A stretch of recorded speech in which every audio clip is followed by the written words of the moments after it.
Welcome back to the Psychedelic Podcast by Third Wave. Today I'm speaking with Jeff Stevens, the CEO of Psyched Wellness. So everyone recognizes the red and white mushroom cap, but they don't really understand it. The psychedelic industry will use it when talking about magic mushrooms, when they're really talking about psilocybin. It's the image that they use. So there's a lot of education that needs to happen. So having stories like Santa and Soma and the berserkers that we can pull to and say, okay, well, this has been around for a long time. And here's the historical use that and suggested use that has been in, but actually here's the science today that supports it. And I think that's kind of how we work with that.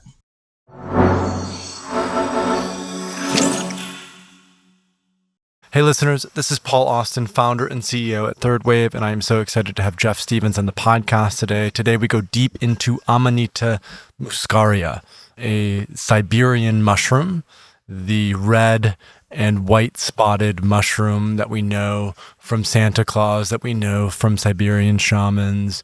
And what we talk about in particular today is Psyched Wellness and a supplement that they've rolled out to help with sleep and anxiety that is derived from the Amanita muscaria. They've taken it through a certain extraction process, and it really is a beautiful medicine. I've worked with it myself. It really helps with anxiety. So just a little bit more background on Jeff. Jeff has over 20 years of experience in capital markets and has been an officer and director with several different public companies. In fact, he's taken 3 companies public, built teams, and structured multiple M&A transactions while building a successful business. So again, we go into Psyched Wellness, Amanita muscaria, why and how it's useful for sleep and anxiety. If you've been looking to work with this mushroom, this tincture is a really good way to do that. And we talk about why in the podcast. Anyway, that's it for now. I do hope you enjoy my conversation with Jeff Stevens. Hey listeners, welcome back to the Psychedelic Podcast. Today we have Jeff Stevens, the CEO and director of Psyched Wellness, an innovative public company in the psychedelic space that is working with microdoses of Amanita muscaria, which we're going to focus a lot on in our conversation today. Jeff, it's great to have you here. Thanks for joining us. Oh, it's great to be here. Thanks so much for taking the time and having the interest in Psyched Wellness. Absolutely. I mean, when we were talking right before we went live, you mentioned, I think that you were the 3rd or 4th company to go public in the psychedelic space. At this point in time, I believe there are probably 45 to 50 companies that have gone public in the initial gold rush. And one of the key distinctions between your company and a lot of other companies is you're really looking at how do we start to generate revenue, come to market with a product that people actually can utilize. And the way you've done that is very innovative. So I really, as I mentioned before, I really want to focus a lot of our time today on Amanita muscaria, on the extract, on microdosing, on all of that. But before we get into that, you come from a, I would say, not typical psychedelic background. And I'd love for you to just talk a little bit about how did you become involved in the psychedelic space? How did working in cannabis prior to the psychedelic space help you or maybe even hinder you? And what is it that you are most excited about with running Psyched Wellness and just having a presence in this emerging industry? Yeah, for sure. Paul, thanks a lot. I'm very passionate about all those things. So happy to sort of start at the beginning and work our way through it. Starting Psyched Wellness, it was myself and a core group of people that I've worked with previously on Bay Street, which is our Wall Street, just smaller, and putting deals together and working on building teams, financing, taking companies public. So my background was institutional sales and trading, so not your typical psychedelic CEO background, although most of us probably have tried them just for different purposes, less spiritual and more so on Bay Street, sort of on the Thursday night scene. But I think For me personally, it was really just about looking at an opportunity. So working with this group, we'd worked on deals previously, and the idea was let's build a team and start a company early. We looked at what was happening in the psychedelics, and we felt that there was going to be a similar type of enthusiasm for that as we saw in cannabis, 8-10 years prior to that. So we built the team and we built our board and advisory board. And we actually found the compound afterwards. So we actually identified Amanita muscaria after we'd already decided that we're going to raise money and go after this. Obviously, the easy lower hanging fruit would have been doing something psilocybin, ketamine, DMT.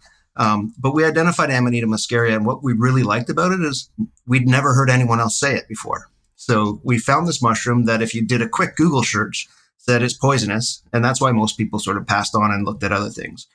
We rolled up our sleeves. We did toxicology.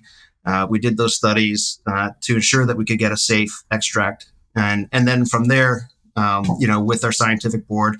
For any of your listeners, they'll likely be familiar with Dr. David Nutt.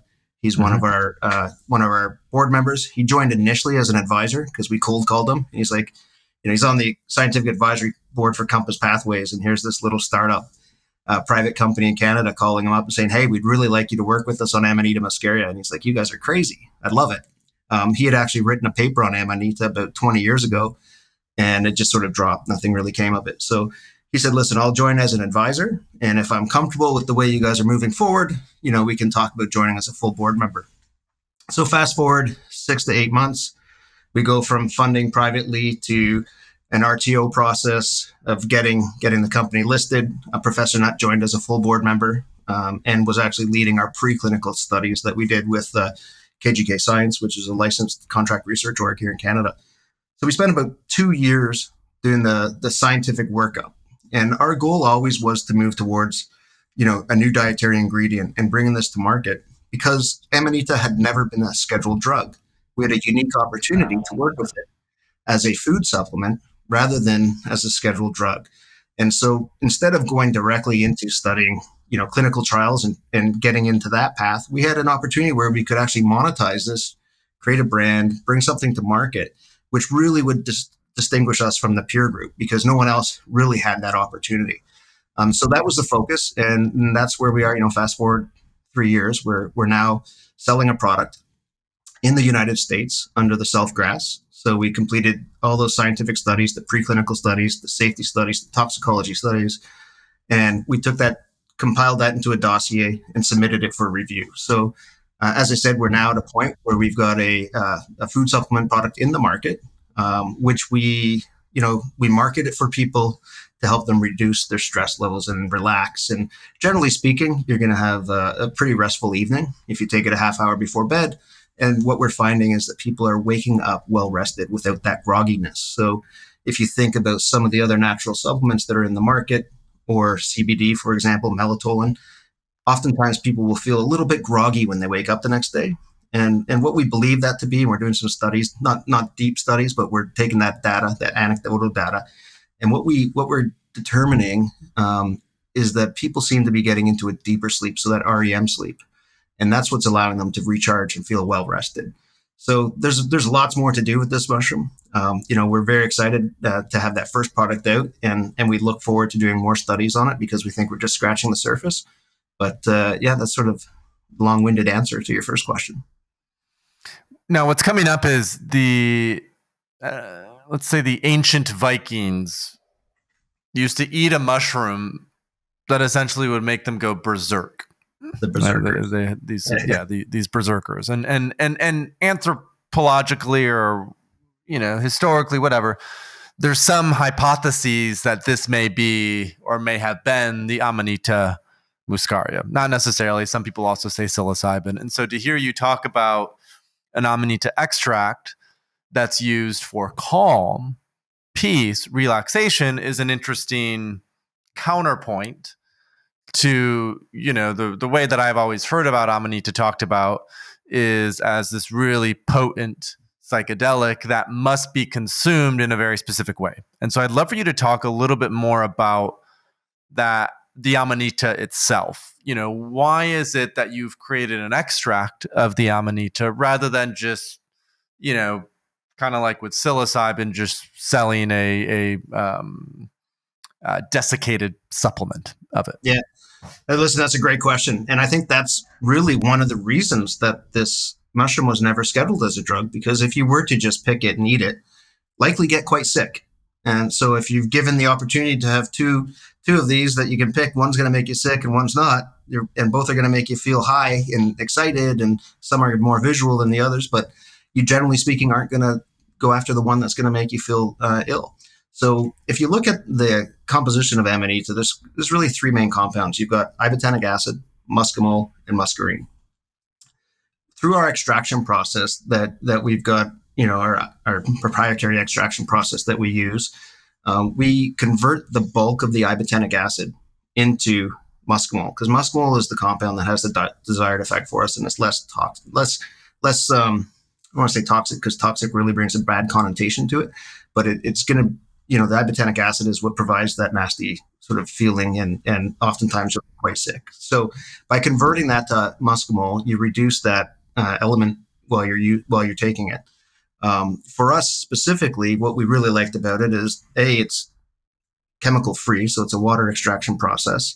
You end up with this extract that we are able to control. So each time when you're taking a bottle of our calm, and you're taking 2 milliliters, you know that you're going to have the similar effect each time because it's standardized through that. So we're able to really, by doing an extract, you're able to control it. And I think when you look at any of the development of whether it be cannabis or psychedelics as this moves forward, I think what you're going to see being a key driver is the ability to control the process and standardize it so that people understand they're going to receive something that has the same effect or similar effect each time. And so the approach that we've taken was always, to do that next level. So it's a CGMP facility that we work within. We've got third-party lab testing of our batches. Everything's controlled properly so that each time you get a bottle, you know that you're getting 2 mils and you're going to have the same effect. But I think really for us with Amanita, the history of the mushroom is incredibly important. And we look to that because, you don't have something that's been used for 5,000 years through various geographic locations and different communities without, wanting to look at that, honor it, and also, use that for part of your evidence that this can be a safe mushroom for human consumption, right? Like, we're not the first ones to bring it here. The Siberian shamans have been using it for forever, really, in their ceremonial purposes. In parts of Japan, they still boil it and eat it as part of their, culinary experience. So, there's a long history of this mushroom being used, not just for the medicinal side of it, but also for the culinary side. Can you tell it? I mean, I'd love to go into a little bit more detail around the history, and I will just highlight or amplify a few key things that I am aware of that have been talked about. One is the use of Amanita as part of soma, this ancient brew that was talked about in the Upanishads. I think Gordon Wasson said it was Amanita. Albert Hoffman came back and said maybe it was psilocybin. So there's been some discussion of Amanita in ancient India. There's also been, as you mentioned, the word shaman, which is Siberian shamans, we think utilized Amanita. There's even stories of, how the myth of Santa Claus comes from the use of Amanita. So I'd love if you could just, as sort of a fun, slight tangent detour, what is that sort of anthropological context of the human's relationship with Amanita? Yeah, well, you hit on some of the more popular ones that people will talk about, right? So the idea of the soma and Amanita being the mushroom that's used in that purpose. We, it's hard to say. Like, I don't think there's any evidence that says it's one or the other more. I think it's also there's groups of people who are very passionate about these various mushrooms, and there exists a very passionate group of people for Amanita, and they feel that the mushroom, there's a spiritual connection to it, and it is healing them beyond just like whatever you need, it kind of has for you, which is kind of really cool. When it comes to the history of that and the idea of soma, like we, personally from our experience, it's great. We can't really say yes or no. And so for us, it's just part of that supporting dialogue for the importance of this mushroom through history, but more so, as I stated earlier, and I think is key for us and for anyone moving forward now, is that history of use.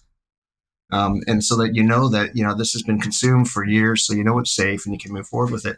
The idea of the Siberian shamans and the story of Santa and the reindeers, it's a great story to tell. Around Christmas, we always talk about it because, it sounds great. And you could actually see how that could be. You could understand, the shamans would hang well, here you are. They would hang their Amanita mushrooms in the tree, right? Upside down to dry them. And then the reindeer would eat them, and you can see how all that happened. And they would come into their huts in the winter and come through the chimney because the doors were snowed in. There's a lot of things that really resonate. Again, for us, those are great stories, and they amplify the messaging for this mushroom because everyone recognizes it. It's the emoji on your phone, probably, right? So everyone recognizes the red and white mushroom cap, but they don't really understand it. The psychedelic industry will use it when talking about magic mushrooms, when they're really talking about psilocybin. It's the image that they use. So there's a lot of education that needs to happen. So having stories like Santa and Soma and the Berserkers that we can pull to and say, okay, well, this has been around for a long time, and here's the historical use and suggested use that has been in, but actually here's the science today that supports it. And I think that's kind of how we work with that. And I'd love to go deeper into that science because you mentioned David Nutt, who most of our listeners are familiar with, former UK Home Minister, fired because he said that ecstasy was safer than riding a horse. And, has invented this really interesting benzodiazepine that's like an alcohol replacement. And it's just sort of like a mad wizard scientist vibe. And you mentioned that 20 years ago, he had published a research paper on Amanita, which my sense is, that was probably a big part of the reason why he was interested in what you're doing, because as a company, you're one of the few, if not the only, who's really focused on this. So I'd love if you could what do we know from a scientific perspective about Amanita? And as a company, from a company perspective, how do you want to contribute or build on that literature?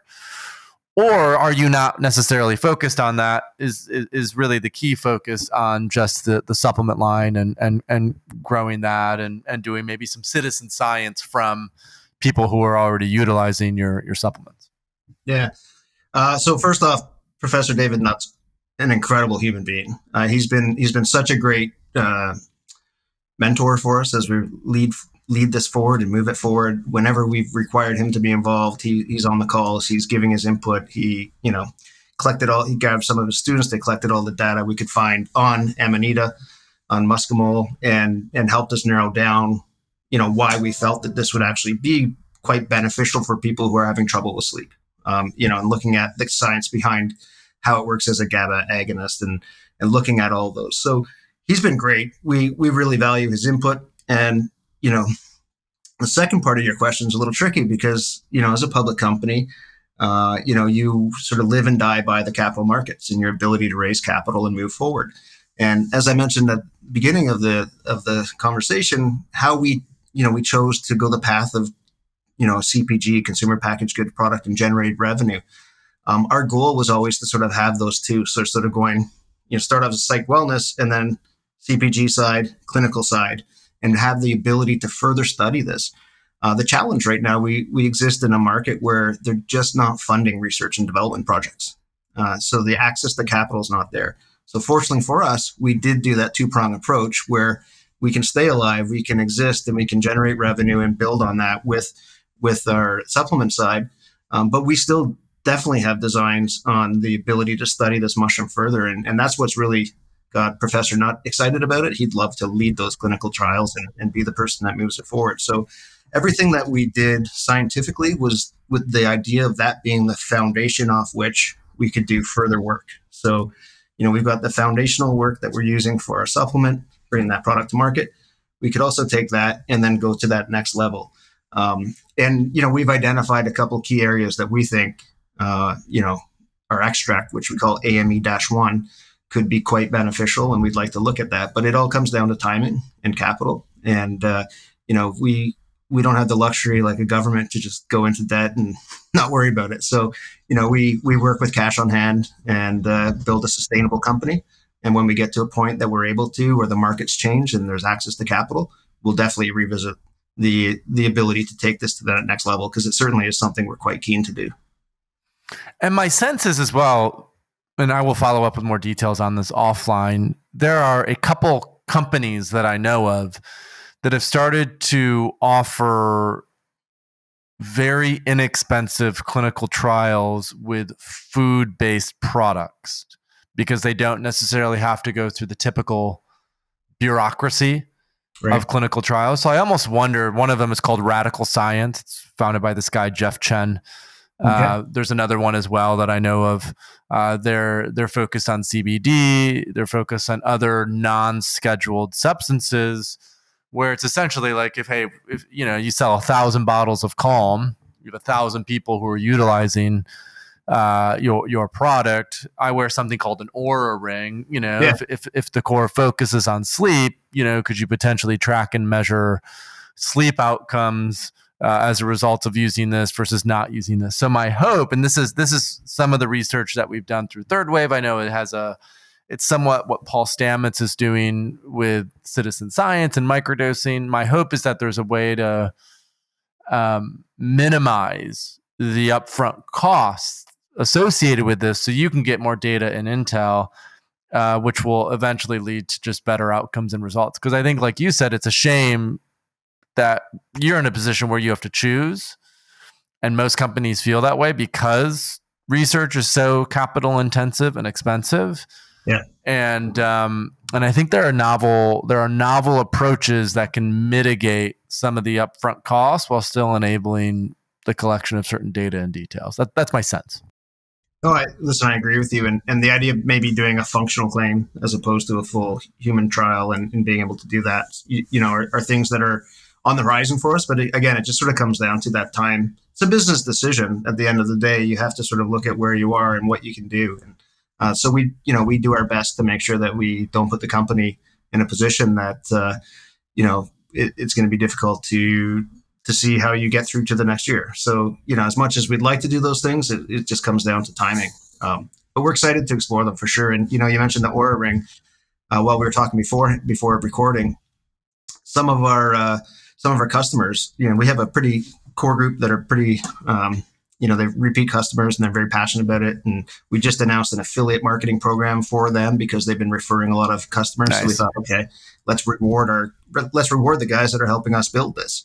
But some of them are actually wearing that Aura Ring and they're collecting that data and sharing it with us. And that's how I was able to say, like, anecdotally for some of these people, why they're not feeling groggy the next morning is actually because they're getting into that deeper sleep. They know they're getting more REM and that's how they know. And so that's what they're identifying for their own experience as to why they're not groggy versus if they take a CBD product or a melatonin product. So, I think there's a lot that can be done with sort of, the smaller scale and utilizing it for sure. Let's talk a little bit about kind of these higher doses, because one question that's coming up and one thought that's coming up is we know that, a lot of our listeners have probably microdosed psilocybin. They've done 100 milligrams. They've also done a gram of psilocybin or 2 grams of psilocybin. We know at these high doses that there are some of the classic psychedelic effects of ego dissolution and, greater neuroplasticity, dendritic sprouting, et cetera, et cetera. What does that look like for Calm? Let's say someone were to drink an entire bottle, right? They're just gung-ho and they're like, hey, I would, I know dropperful does this, but what does 20 dropperfuls do? Because this is something we often think about even with microdosing policy and whatnot. How do you potentially sell a public microdosing supplement eventually while ensuring that it's not just sort of, and I hate this word, abused for these higher doses, right? This is what policymakers think of all the time. How do you approach that with Calm? Are there, psychedelic effects at very high doses of muscimol, or is it not necessarily psychoactive in the same way that psilocybin is? Yeah, so it's a loaded question because like any compound introduced to the body is going to be determined by the individual. So first off, when we were bringing this product to market, we were really trying to get a dosage level that was going to work for the mass population. So something that was going to have the desired effect, but not be at a range that would be too extreme for the general population. Because when you look at our GRAS approvals, our dosage of Calm is not at the high end of what we could dose through that. Again, but it was like, what can we do that's responsible?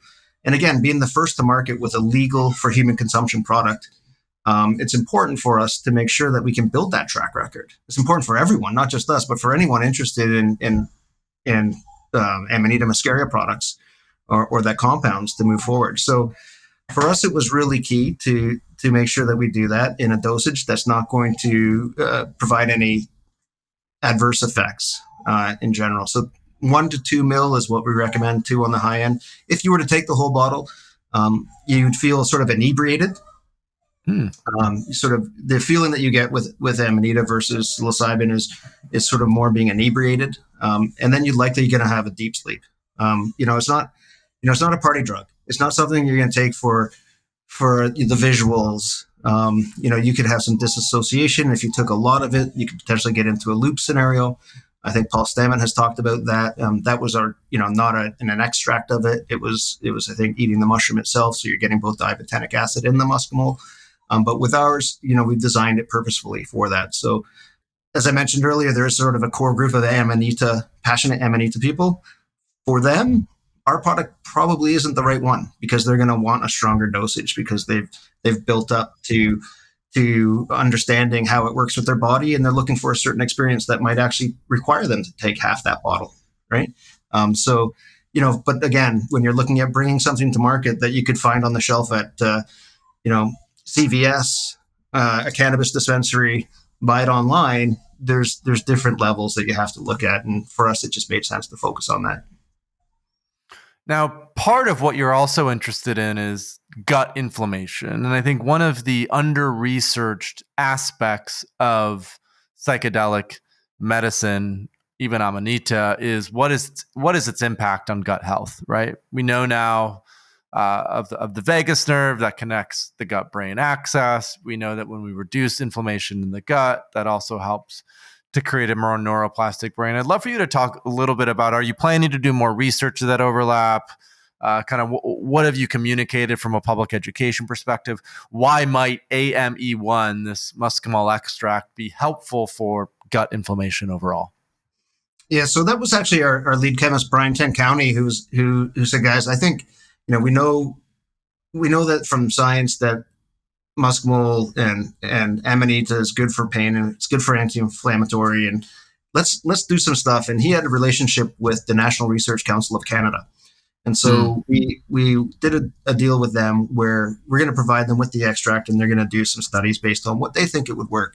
And one of the areas that they wanted to focus on was gut health and the anti-inflammatory qualities of it. So that's been really an exciting side project for us, and it's really nice to have a third party like the NRC run that for you, because at the end of the day, they're motivated to do a paper on this. So, we're in the process now of hopefully having 1 or 2 papers published on AME-1 and how it interacts with the gut. And what we're learning more and more is that gut health is overall health, right? So if you can help with inflammation seems to be the sort of key root cause of most disease. And if we can help stabilize the gut, we think there's a great opportunity there as well.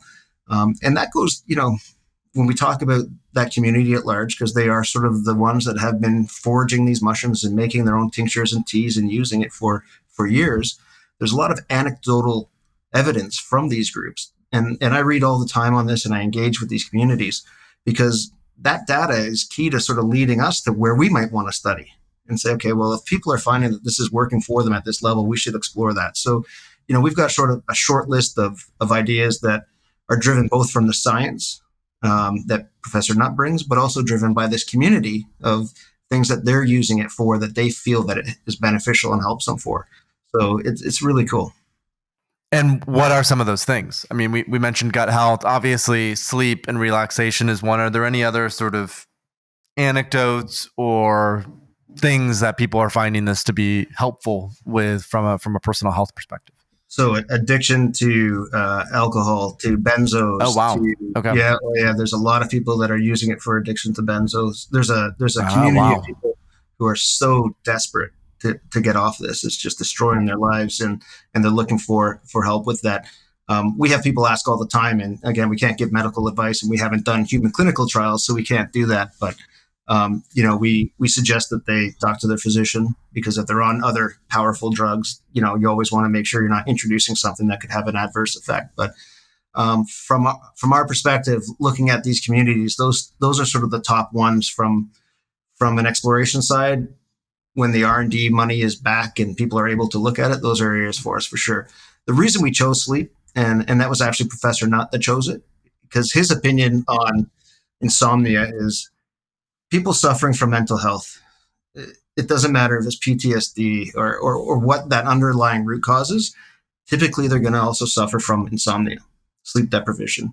And so the work that you do with your therapist and the other drugs that you're taking to try and solve those problems gets undone when you go to bed and you're lying in bed for 8 to 10 hours, but you don't get sleep.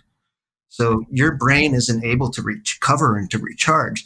So he looks at it as insomnia, sleep deprivation is sort of the umbrella for all mental health.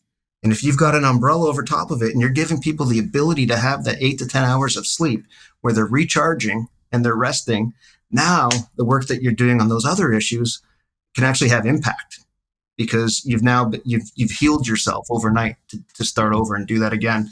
So that's for us, we actually think that sleep and insomnia is the biggest opportunity globally because everyone suffers from it. It's everyone from 15 to the deathbed. Everybody suffers with how to do that. So when you look at a global opportunity, both from as a public company, from a financial standpoint, huge addressable market. From a moral feeling good about what you're doing, everybody's suffering. My teenage daughter to my parents. Everybody's suffering with sleep and looking for a natural solution because there's a lot of distrust right now when it comes to prescription drugs.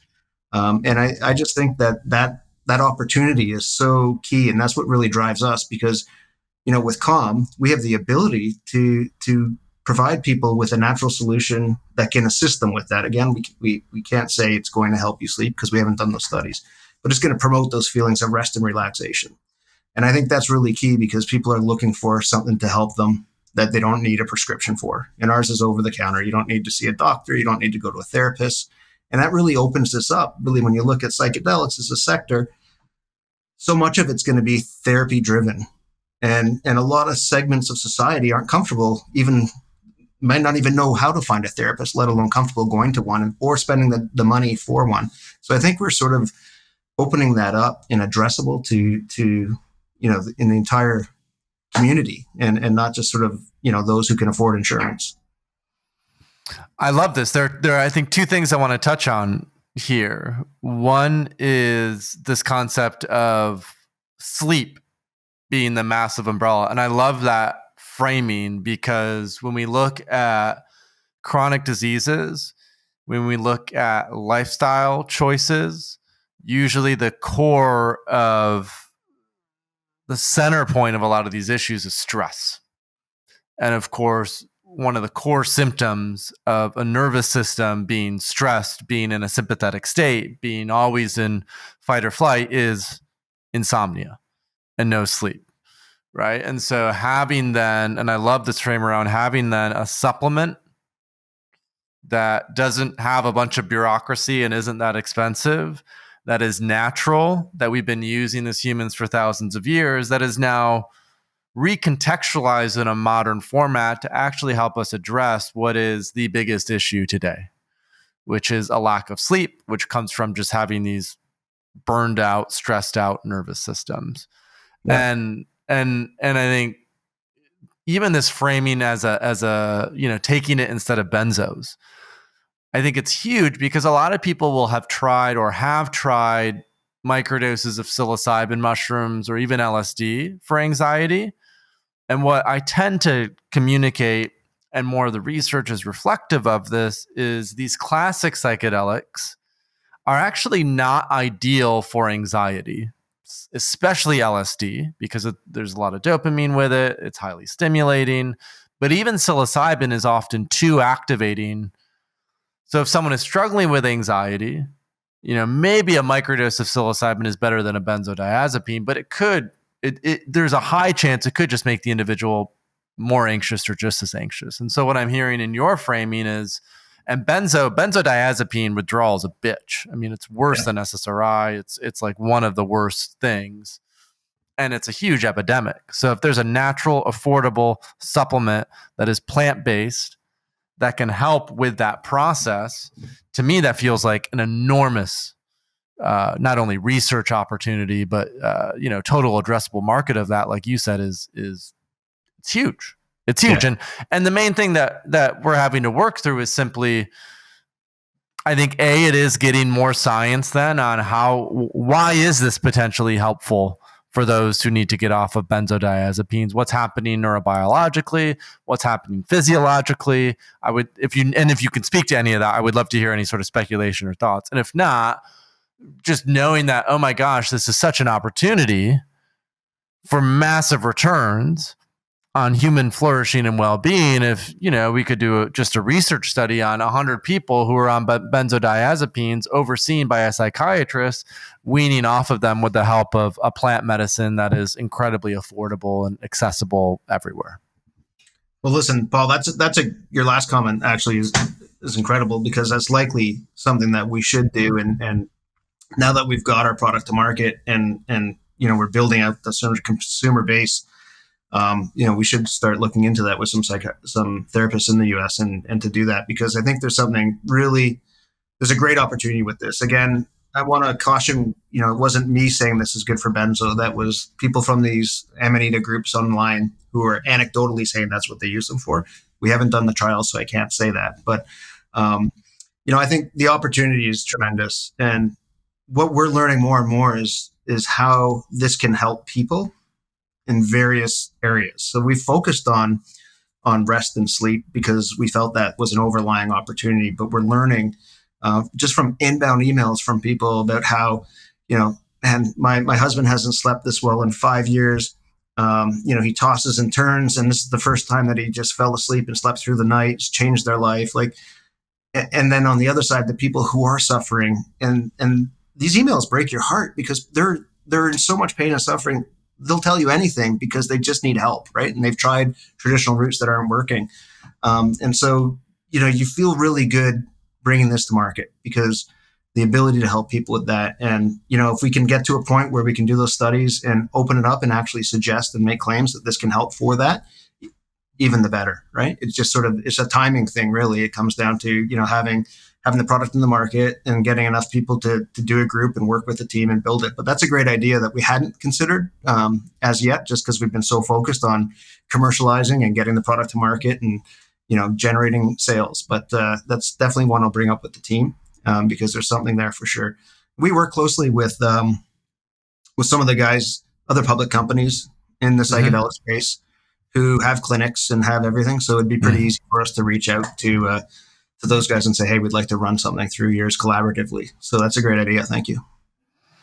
Yeah, I mean, this is a few years back now. I was talking with two friends in New York, and we were talking about, SSRIs and SNRIs, Prozac, Zoloft, Paxil, that all, and how, a lot of people are now utilizing microdosing LSD, microdosing psilocybin to get off of SSRIs, to be free from certain medications. And again, I'm not advising that. Some people do need to stay on SSRIs. It's just, it seems to be helping out a lot with that. Psilocybin for SSRIs, what I found just in anecdotes is LSD microdoses are really good for people who are on ADHD and ADD medication like Vyvanse or Adderall or Ritalin because it has more of a stimulating effect.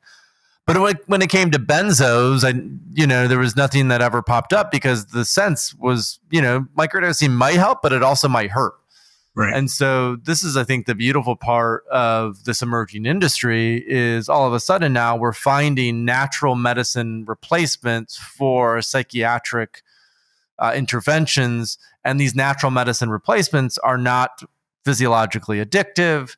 They're not necessarily all that expensive, and they're much more sustainable in the long term. So for me, this is just sort of another aha. It's like, oh, this is a shamanic medicine that if used within a modern context could actually help to address one of the biggest issues, which is sleep. So I'd be curious, as we extend this and even to get into some of and feel free to share as much or as little as you want. I don't want you to feel like you're giving up competitive secrets or anything like that, but I'm just genuinely curious about sort of distribution. Like you basically have what some people would consider a legal microdosing supplement of a psychoactive mushroom. It is not scheduled by the FDA. Can you just basically sell it anywhere and everywhere? Are there specific limitations to that? Do you have to, for example, we interviewed someone recently on the podcast, this guy who has a euphoric drink called Feel Free, which is a mix of kava and kratom. Okay. And I think he has to be in communication with the FDA because they're in a bunch of 7-Elevens and all over the place. How does that work with Amanita? How much conversation do you have to have with, governing bodies? How easy or difficult has distribution been as you're looking to amplify this?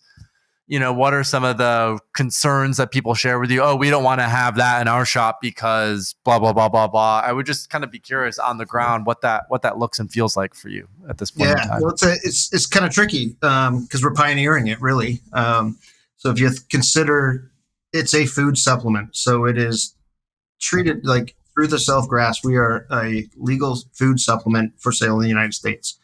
So from that perspective, we don't need any regulatory approval. It's gone through that proper protocol and has that stamp of approval. What we do find interesting is, like anything, when a new opportunity opens up, there's a rush to it. And so we started this 3 years ago. Nobody even heard of Amanita muscaria, and anytime we went to a conference or we talked about it, well, you're not psilocybin, you're not ketamine, we're not interested. You're not a real drug. You're not a real this. We said, no, we're not a drug. We're actually a food supplement. What's really neat is, there's functional mushrooms, which are great, which, to be a functional mushroom, you have to be edible and you have to have some underlying health benefits. Well, we're both of those, but we also have these other qualities, which are really cool. And when you actually take our supplement, you feel it versus the others where you have to believe in it. And maybe after a couple months, you start to feel some of the benefits of it.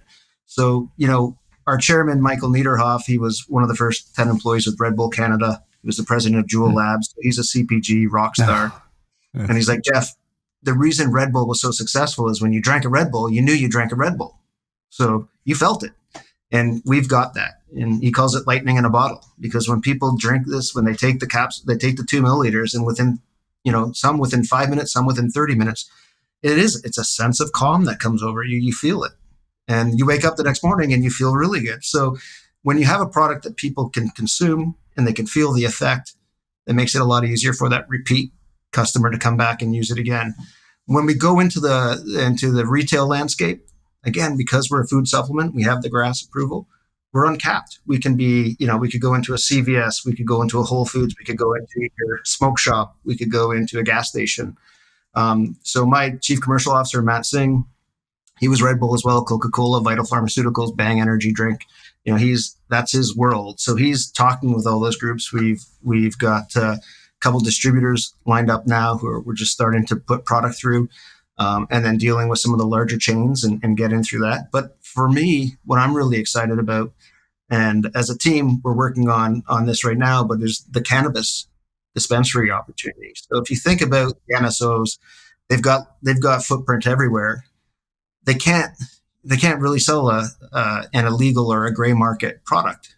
Well, but we're the legal one. So now they can actually, right beside their CBD, be offering a mushroom derived product similar to what they're trying to sell CBD. This is going to help you relax and rest and sleep well. And here you go. Now you've got calm that you can offer. So we're having those conversations now because, I think that's a huge opportunity for these groups to put it through. And they've got the landscape, and their consumers are already comfortable with the idea of an alternative. If they're using CBD, they'll be open to trying something with a mushroom on it. Oh, what's that? And it's priced in the same level. So we're excited about that. We haven't had any regulatory issue. We're starting to see regulatory issue because one thing that we didn't talk about, Paul, which is pretty important, the mushroom itself is legal. To sell a product for human consumption in the United States is illegal. So anyone else who's selling a product in the United States for human consumption right now, who hasn't done the GRAS, so they haven't done the preclinical studies, they don't have the science, they don't have everything we have to determine the toxicology and the safety and safe dosage levels, they're selling products that are not legal for human consumption. There was a dispensary in Florida that put out a press release and said, we are selling the first legal psychedelic mushroom products. And then the Department of Agriculture in Florida promptly called them and said, remove that product or you're getting fined and shut down. So we are, to our knowledge, the only company in the United States right now that has a legal for human consumption extract of the Amanita muscaria mushroom, because we've done all the science, we've done all that work. So when we announced that, our phone was ringing off the hook. Every basement chemist wanted to buy our extract to make gummies. And we're like, listen, we didn't spend 2 years and millions of dollars just to give this away, by the liter. So we're holding it tight. We're sort of doing a dance right now with some groups that we think would be good partners to work with on certain categories. And one of the neat things we did, Paul, as well, is we recognized last year, I think it was last year, that British American Tobacco, I believe, was the tobacco company. They filed patents around the use of psychedelic compounds in vaping devices, but they omitted Amanita muscaria. So when we saw that they did it for those other ones, we said, you know what, there's a huge opportunity here. So we filed provisional patents around the use of Amanita muscaria, muscimol, AME-1 in a vape device cartridge. We, with Mike Niederhoff's experience as Juul Labs president in Canada, we know the vaping industry intimately. We don't have any designs to get into that. It's a minefield when it comes to potential liabilities and how to navigate that. But there is a huge opportunity to monetize that. So we're also looking at the ability to license that tech and or sell it outright so that someone else can work with it. It was really just sort of being opportunistic and saying, okay, someone missed something here and they obviously see there's value to it. So we should take it now. But when it comes to our product, this is sort of the packaging here.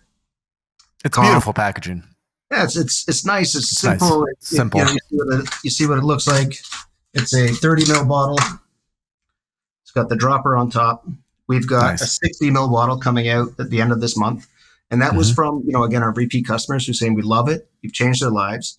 But $49.95 a bottle, like I'm going through 2 bottles a month. It's getting expensive. What can you do for us? So we're able to offer a 60 ml bottle. I think it's $74.95 is the price that'll be coming out. And that just gives people the ability to take what they need without feeling like, it's too expensive for them. But again, even as we talked earlier, if you look at that compared to some of the other compounds that are coming to market through therapists, at hundreds of dollars or thousands of dollars for a session to go through it, I think we're still very affordable for the mass markets. Yeah, and you're sort of sitting in this interesting position where if we look at this from like a competitive analysis perspective, just to have a little fun with it, you're not necessarily competing with, at least from my perspective, you're not necessarily competing with these underground microdosing supplements that are with psilocybin or LSD. And you're also not necessarily competing with, these Oregon facilitators who are going to use high doses of psychedelic mushrooms in their thing. What my sense is what you're more competing with are sleep supplements. Yeah. In a way. And sleep supplements that, because like you, there are certain sleep supplements I take that I feel, and those are almost always the best now, just as I'm reflecting on it. And so to go back to your point around like when you take this, you feel it, you notice it, and you sleep that much better. I think the fact that it's simple, it's beautiful, it's just one ingredient. Some of the other sleep stuff that I take is, 10, 12 ingredients. And it can be, like you said, in cannabis dispensaries, in head shops. I even think of somewhere like Erewhon. I don't know if you know Erewhon. It's a SoCal thing in LA, but it's a very high-end grocery store that has a lot of functional mushroom things. And something like this would fit right in with kind of that group and that people of people who are really into mushrooms, who are on the pioneering edge, and want to try something new, and are interested about how this could work for them. Well, Paul, afterwards I'll get your address. We'll send a bottle to you because I'd like you to try it, because I'd love to hear from you your experience with it as well. So when it comes then to the vision of and I would love to try it. I think that's natural. When it comes to the vision of how you see this growing and developing, let's say in the next 5 to 10 years, is the core focus for Psych Wellness going to continue to remain on this one product? Are you looking to diversify, to leverage, that Amanita extract into other things? And are you interested at all in sort of the emerging legal ecosystem for microdosing and psychedelics, or is it really not all that important and relevant to you because you already have something that you can sell legally? Yeah, a great question. So looking at that magic ball 5 years out, ideally we've taken AME-1 and we've used that extract in various forms, meaning we've got our tincture, we've got gummies, we've got capsules. We're providing the consumers with options for that. And we can also do various dosage. As I mentioned, this is on the low end. It's our first product. We wanted it to work for everyone, but we have the opportunity down the road to offer a higher dose for people who want that. So I would say that is sort of future iterations of what you could see from the company. We still have designs and would love to consider, drug development opportunities and moving that forward. Whether that happens in Psyched Wellness or if we look at, spinning out a division, creating a new company that's got a new team that leads that and focuses on it so that you don't dilute what you're doing on this side, because I think we've got a very, very cool opportunity as a first mover with this to build a company. So sometimes you say, do you want to dilute that by raising money to fund something else, or do you separate that, create a new company, spin it out? So those are things that we've discussed as a team, and the market will dictate. When the market's there to raise capital for R&D, that's likely something that we would table at that time. For us right now, it's really about ensuring we bring product to market. And what we're trying to avoid is, some of these cowboys, and I'm not trying to offend anyone, but some of the groups that are bringing product to market now because they think it's a legal mushroom. Our hope is that they don't do it irresponsibly and people get harmed, because if they're not doing an extraction, they're just pulverizing the caps and making a gummy or something. People are going to get sick. With Amanita specifically, there are. Yeah. Okay. Yeah. So for us, it's really, we want to ensure that we're moving forward in the most responsible fashion, trying to get that critical mass so that we have the ability to demonstrate that this is a safe product and there's benefits to it. Because it'd be a real shame, not just for ourselves, but for everyone, if something bad were to happen with these guys who don't understand how powerful it could be if they don't treat it properly, and something bad happens, and then regulators do say, okay, we have to look at this. The trend is our friend right now. Like, they're decriminalizing and legalizing psychedelics, but you just don't know. So there's never a guarantee that fickle finger of fate doesn't come to you. So from our perspective, it's about always documenting everything, making sure we're doing it properly, and doing it safely. So for 5 years out, my hope is that we're in a position that we are the leader with Amanita. I don't have a desire to look at psilocybin or any other compounds. There's tons of great teams out there doing great work on it. They don't need more. From my perspective, there's enough happening there. There's no one really doing it on ours yet. So we want to maintain that first mover advantage, not just on the CPG side, but also on the science side, and drive it forward. Yeah, and I think kind of my core reflection just throughout this conversation is the importance of education. And this is why I started Third Wave 7.5 years ago, because I looked at all the classic psychedelics, LSD, psilocybin, MDMA, ayahuasca, and there was just a lot of misinformation, or people didn't know anything about it, right? And so I think right now what I'm sensing where Amanita is people have heard about it. They maybe heard the Santa story. They obviously can recognize it because it's very, it's the emoji and all that. And people don't really know much about it, right? This is the first podcast we've done on Amanita. We've had this podcast for 6-7 years. We're in the process right now of, we have like 20 guides on our Third Wave website about each psychedelic. We're going to roll one out about Amanita here pretty soon. So we're starting to get there, because what we're realizing is, both through this conversation, I've had a couple other conversations in the podcast as well with people who have an unscheduled substance. It's called Syrian root. They're the Magi people. I don't know if you know them. They're great, phenomenal. And they're selling this MAOI, and it can be combined with a microdose, and it's unscheduled, and they can sell it, but it's not necessarily psychoactive like the Amanita is. So I feel like there are these gray market areas, and the biggest challenge is, how do you as a company, and this is sort of the final question I want to end with, how do you as a company focus on that process? What are you doing for education? What are you doing to just amplify awareness about Amanita generally, so that way when people go into the store and they see it on the shelf, it's not, oh, well, what is this? It's, oh, I've heard about this and I want to buy it. Yeah. Listen, that's the biggest challenge as a microcap company starting out and building with a compound that people or a mushroom that people generally they recognize, but they don't understand.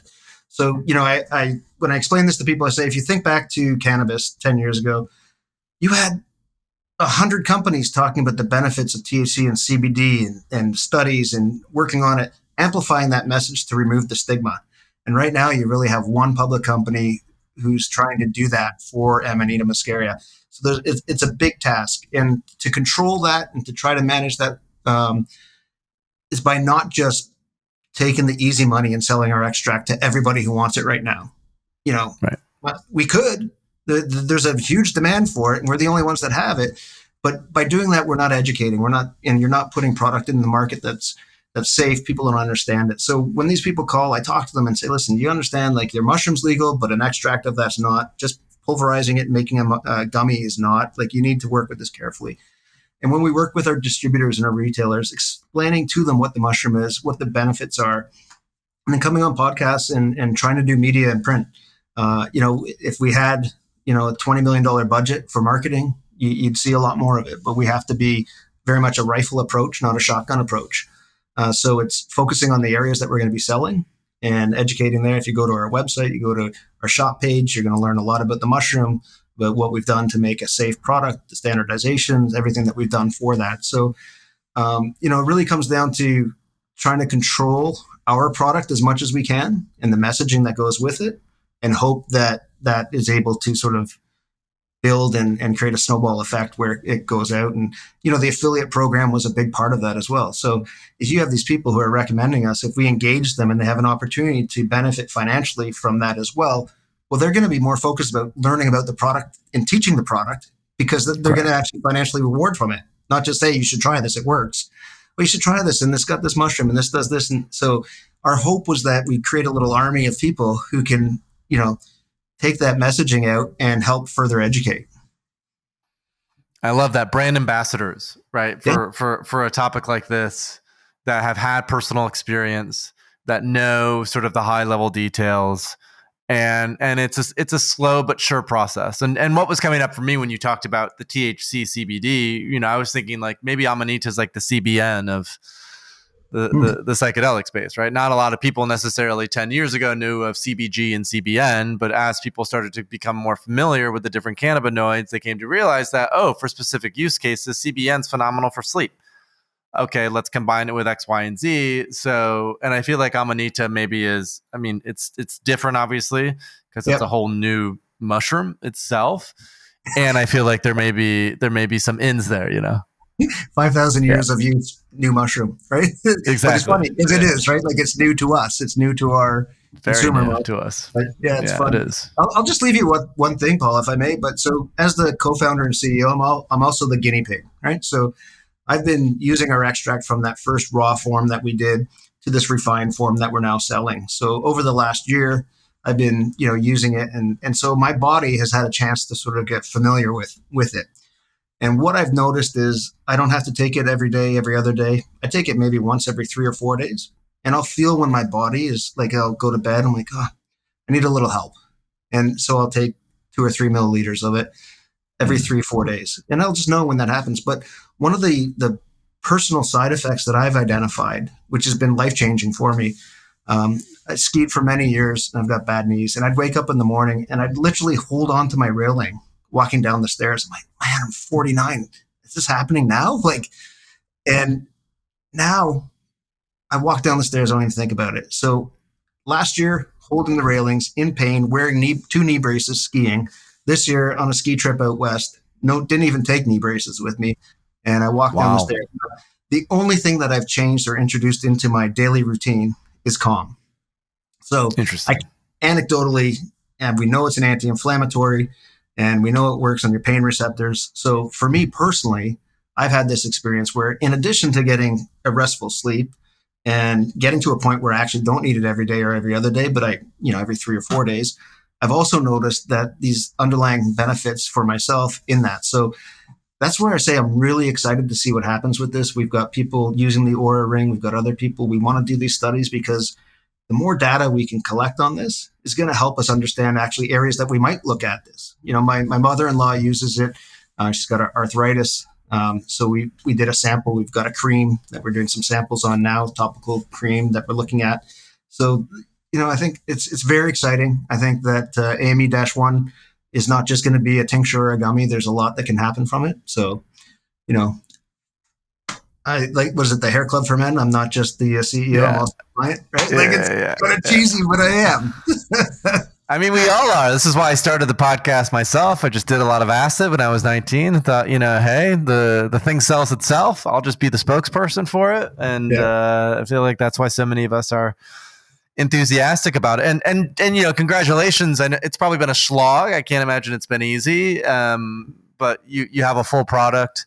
If people want to, let's say, check this out, purchase it, get a sense for it, kind of what would be a good next step to actually get calm? For sure. So right now, the easiest way to get it's online. So Psyched Wellness, psyched-wellness.com, and just go to our shop page, and you'll be able to purchase it there soon. And we'll be announcing retailers as they come on and distributors once we get our product through. So we hope to have those announcements rolling out where we actually have it in brick and mortar stores. And sharing that information publicly. But yeah, right now the easiest way is online. And I definitely think for $49.95, if you are suffering from, trying to get a restful sleep and just generally you want to give your body something that's going to be good, give us a try. It works. The feedback we're getting is incredible. And it feels good. It feels good to actually pitch something and believe it, right? So the hardest, when we got that first trial bottle and they came in, and we did 250. It was our first batch, and I'm all excited. And I took it. I was up at my cottage, my family cottage, and I lay down in bed. And I'm not a spiritual type of guy. Like I lay in bed and I felt like I was being wrapped with an emotional blanket. Like it was just this really incredible feeling. And I woke up the next morning and I said to my wife, "It works. This is great." Like I was so excited. I gave it to my team. You have to try it because obviously I'm the co-founder. I'm the CEO. I want this to work. I'm biased. And more and more the feedback we're getting from people is it's for the people who are really suffering, it's life-changing. So that's exciting. It's exciting to have a product that you're helping people. I agree wholeheartedly.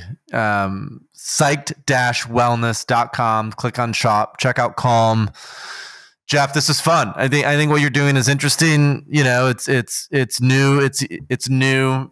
It's emergent. It's clever in terms of the loophole and the ability to work with a food substance. I think there's huge upside to it. So, listeners, check it out. Jeff, it was an honor to have you on. My pleasure. Social, or is Psyched Wellness on social at all as well? Any other?